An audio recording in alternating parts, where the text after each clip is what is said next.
ஜம் ஜம்மு காஷ்மீர் மாநிலம் பெகல்காம் சுற்றுலா தலத்தில் பயங்கரவாதிகளால் 28 பேர் சுட்டு படுகொலை செய்யப்பட்டுள்ளனர்.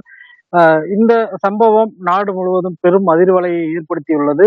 இதனால் இந்தியா முழுவதும் பாதுகாப்பானது தீவிரப்படுத்தப்பட்டுள்ளது. அந்த வகையில் சேலம் ஜங்ஷன் ரயில் நிலையத்தில் ரயில்வே காவல்துறையினர் தீவிர சோதனையில் ஈடுபட்டுள்ளனர். குறிப்பாக ரயில் பெட்டிகள் ரயில் பெட்டிகள் மற்றும் நடைமேடை, பயணிகள் காத்திருப்பு அறை, அது மட்டுமல்லாமல் பயணச்சீட்டு வாங்குமிடம், ரயில் தண்டவாளங்கள் ஆகிய பகுதிகளில் தீவிர சோதனையானது மேற்கொண்டு வருகின்றனர்.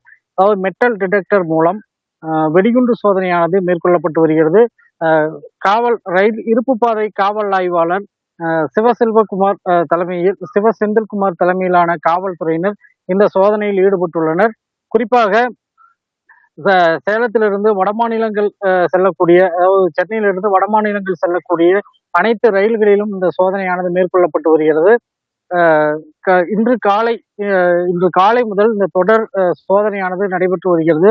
குறிப்பாக கோவை எக்ஸ்பிரஸ் மற்றும் கோவையிலிருந்து மும்பை செல்லக்கூடிய எக்ஸ்பிரஸ் மற்றும் நாகப்பட்டினம் எக்ஸ்பிரஸ் ஆகிய ரயில் வண்டிகளில் இந்த சோதனையானது நடைபெற்றது.